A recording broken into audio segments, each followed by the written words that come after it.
আমার যে ইশতেহার সেগুলো সম্পর্কে মোটামুটি একটা ধারণা নিয়ে তারা চাচ্ছেন যে আমি যেন নির্বাচিত হই। আমি নির্বাচিত হলে অবশ্যই সেখানে যেন আর কখনো কোনো ধরনের উদ্বাস্তু বা ভবঘুরে নেশাখোর লোকেরা যেন হলের সামনে বিশৃঙ্খলা করতে না পারে সেটা নিয়ে কাজ করব। আসলে আমাদের কবি সুফিয়া কামাল হল এবং আমাদের ঢাকা বিশ্ববিদ্যালয়ের বেশিরভাগ শিক্ষার্থী নির্দলীয় নিরপেক্ষ প্রার্থীদেরকে এবার পছন্দ করছেন। ডাকসু নির্বাচন প্রতি বছর হওয়ার কথা থাকলেও কিন্তু এটি প্রতি বছর হয় না।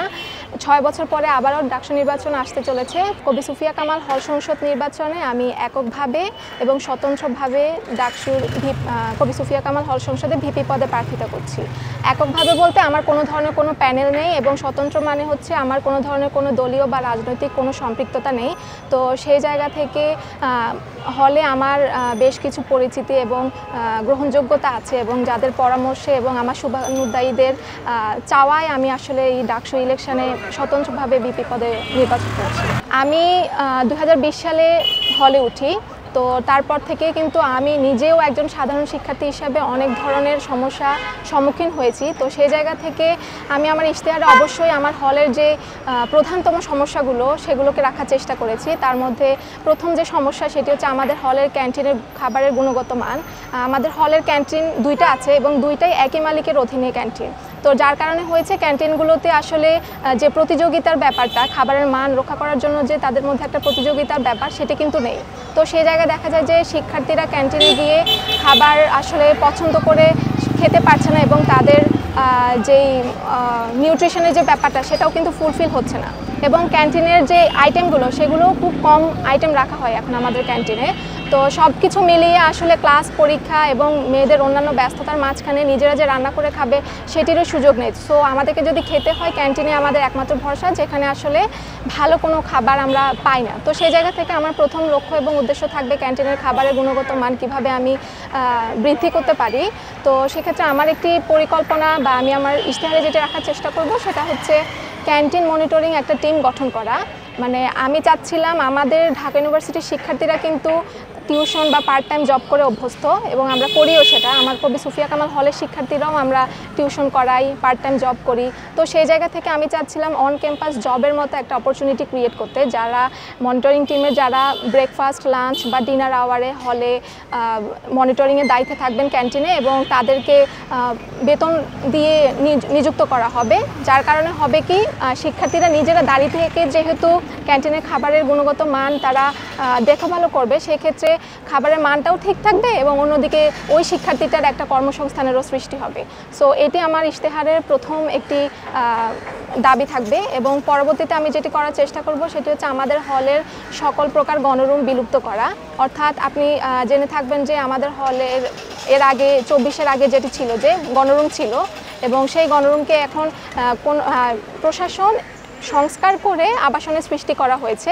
কিন্তু আপনি জানেন যে যখনই কোনো দলীয় ক্ষমতা বা দলীয় আধিপত্য হলে আসে সেক্ষেত্রে কিন্তু ওই গণরুমটা আবারও সেখানে গেস্ট রুম বা অন্যান্য যে পলিটিক্যাল প্রোগ্রাম বা অন্যান্য যে পলিটিক্যাল কালচার সেগুলো আবারও স্টাবলিশ হওয়ার একটা কিন্তু ভয় থেকেই যায়। তো আমরা হলে সাধারণ শিক্ষার্থীদের সাথে কথা বলে যতটুকু জানতে পেরেছি যে হলে কোনো ধরনের গণরুম প্রথা তারা চান না। তারা চান যে গণরুম এখন যেখানে আছে সেটিকে সংস্কার করে একটি জিমনেশিয়াম বা একটি জুডো বা ক্যারাতে ক্লাব করে গণরুম প্রথা একেবারেই বিলুপ্ত করতে। তো আমি আমার ইশতেহারে সেটিও রাখার চেষ্টা করব। আলহামদুলিল্লাহ এখন পর্যন্ত আমি হলে সাধারণ শিক্ষার্থীদের সাথে কথা বলে খুব ইতিবাচক একটি ফিডব্যাক পেয়েছি এবং সবাই আমার পাশে আছে বলে জানিয়েছে। যেহেতু আমি সবসময় চেষ্টা করছি তাদের যে দাবিগুলো, তাদের যে চাওয়া বা প্রত্যাশাগুলো সেগুলোকে ফোকাসে রেখে কাজ করতে। তো সেই জায়গা থেকে আমার হলের বেশ কিছু কাছের মানুষ সহ যারা আমার পরিচিত আছে এবং অপরিচিত আছে তারা আসলে আমার কর্মকাণ্ড দেখে আমার যে প্রত্যাশা এবং আমার যে ইশতেহার সেগুলো সম্পর্কে মোটামুটি একটা ধারণা নিয়ে তারা চাচ্ছেন যে আমি যেন নির্বাচিত হই। তো আর যেটা বলেছেন ক্যাম্পাসে নারী শিক্ষার্থীদের নিরাপত্তার কথা, আপনি জেনে থাকবেন যে আমাদের কবি সুফিয়া কামাল হল কিন্তু ক্যাম্পাস থেকে একেবারেই বিচ্ছিন্ন।